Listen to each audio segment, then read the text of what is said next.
ABC Listen. Podcasts, radio, news, music and more. Hi, I'm Sam Hawley, coming to you from Gadigal Land.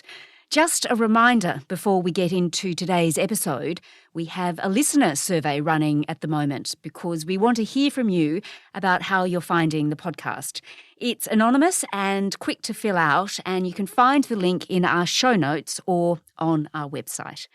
Now for ABC News Daily.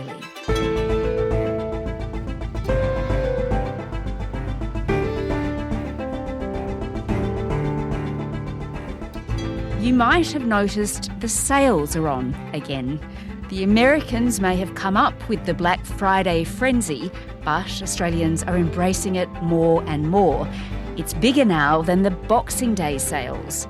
Today, business reporter Nassim Khadem on how much we're really going to spend during a cost of living crisis and what that might mean for our inflation problem.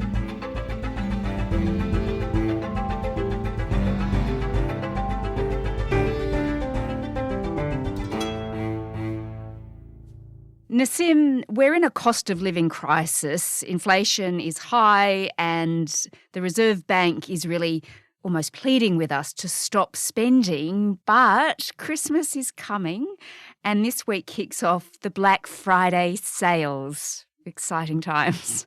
That's right. I've made a shopping list. I'm hoping to get a TV, which I've been holding out all year for, but I'll only buy one if I get a really good bargain. Yeah, I want a barbecue, but my problem, Nassim, is every time sales come on, I always pick the things that aren't on sale.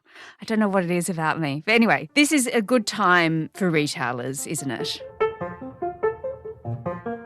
Yes, Black Friday is now Australia's biggest trading period. So research from the Australian Retailers Association and Roy Morgan predicts that shoppers will spend $6.36 billion across the Black Friday to Cyber Monday weekend. That's about a quarter of our Christmas shopping that happens during this sales period, and that figure is a record.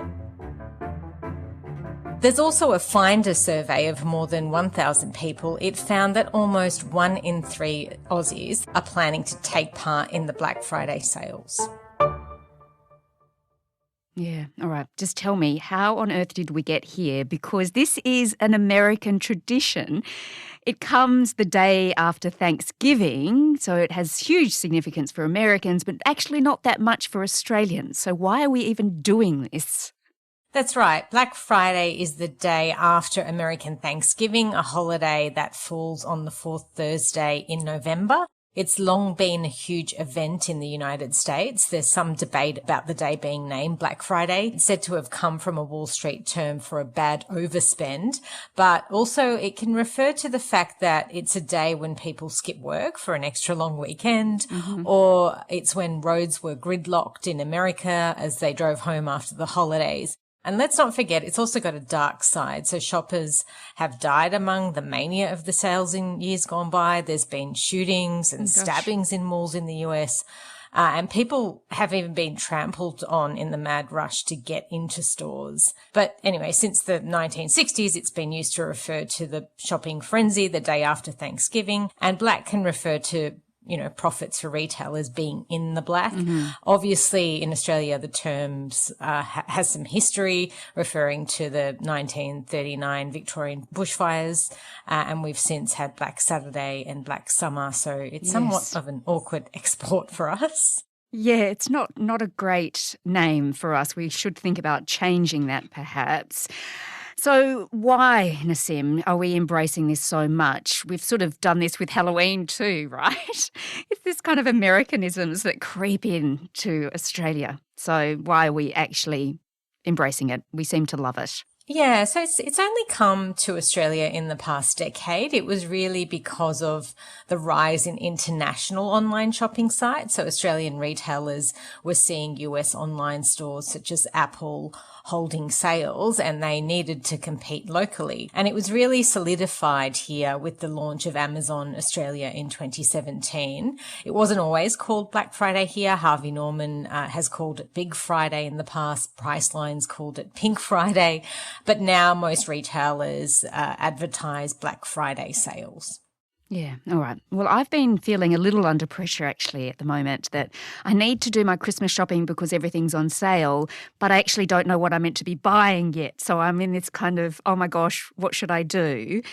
And it's all online, isn't it? So every time I sort of open my computer, I'm reminded, oh, don't forget that the sales are on. Yeah, that's definitely a big part of it. And certainly the online aspect of the sales periods ballooned with the creation of Cyber Monday. So this is the Monday after Black Friday. Yes. And this year it falls on the 27th of November, which is the online shopping equivalent to Black Friday.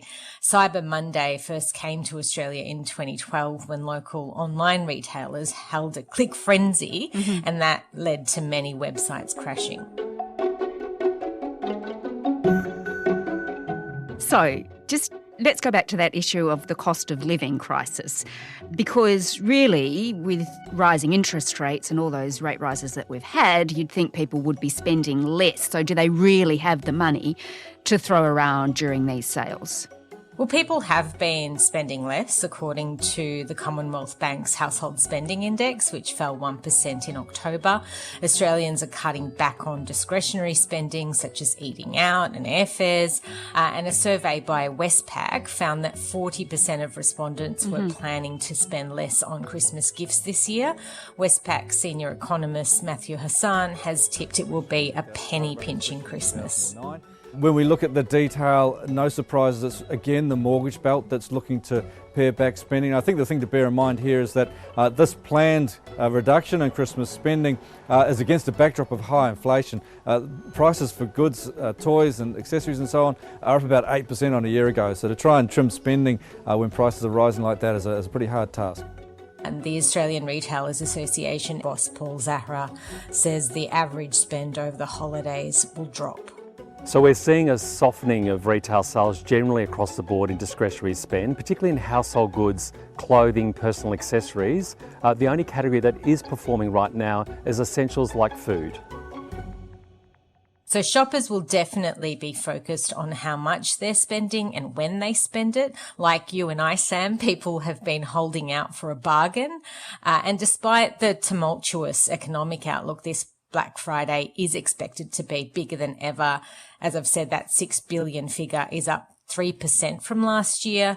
So that means people are spending more during Black Friday sales, but not much more in general, suggesting that they are really looking and holding out for these big discounts.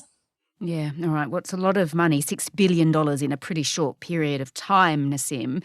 What does it mean when that huge amount of money is pumped into the economy? What happens? Well, last year we saw big spending during Black Friday sales, and then November's inflation rate was 7.3%. It was a 32-year high and almost 3 times the pace of wage growth at the time.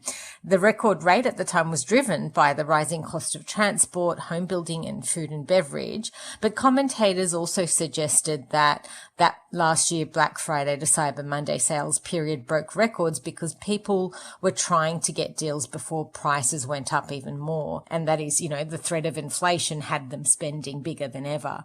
But Matthew Hassan, who is, as I've said, an economist at Westpac, says the sales won't impact inflation because overall Christmas spending will be softer. Well, look, one of the things consumers are looking to do this year is to make their money go further. And the Black Friday and Cyber Week sales are really the opportunity to really take advantage of significant discounts. So if you're planning to try and cut back on spending for Christmas in general, it's probably a good idea to hit the discounts and hit the sales period harder. And I think where we'll be looking for is how spending tracks post the Black Friday Cyber Week sales period. Last year we saw quite a sharp drop off in spending in that post discount period in the lead into Christmas, and we may be looking for something similar this year.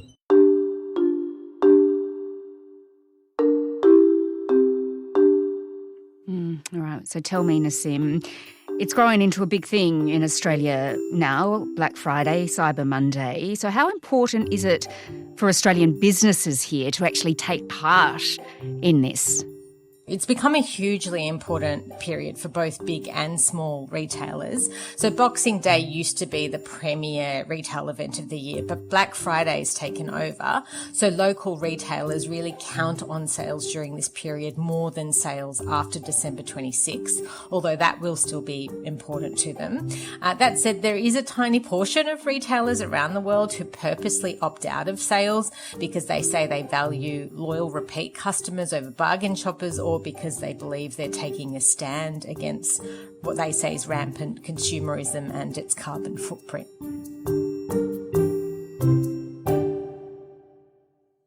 All right, well, it looks like we're going to have a big weekend of shopping. But I guess the risk is, Nassim, that we could be sucked into buying things we don't actually need. That happens to me a fair bit. And, I mean, are we really benefiting from this? Yeah, well, it depends. I mean, if you really do only buy what you need, what you've been waiting for, then you're getting it at a lower price, and that's great. But the frenzy of sales is designed to make people spend more.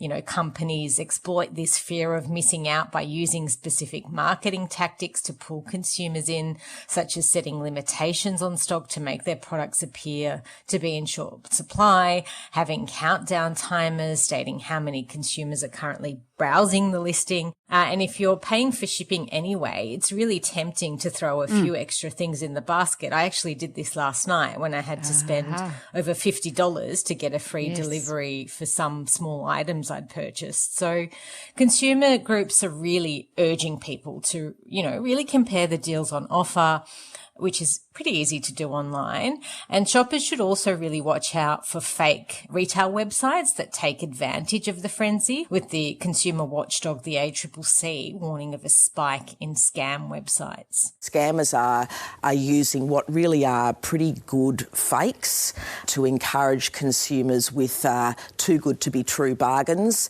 And often what we're finding is either when the goods arrive, they're cheap knockoffs, or the goods don't arrive at all, and of course consumers have lost their money. And people also need to ensure that they're shopping in the right currency so that they don't get hit by international transaction fees. So if you set a budget and you stick to it, then that can be a smart way to shop. But, you know, companies are going to use all the tricks in the book to try to get you to spend more.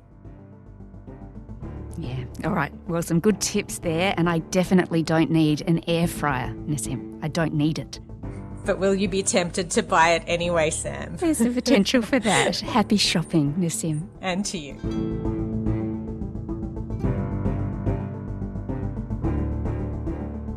Nassim Khadem is a business reporter with the ABC based in Melbourne. This episode was produced by Bridget Fitzgerald, Nell Whitehead, Anna John and Sam Dunn, who also did the mix. Our supervising producer is David Cody. To get in touch with the team, email us on abcnewsdaily@abc.net.au. And don't forget to fill out our listener survey, which is in the show notes and on our website. Thanks for listening.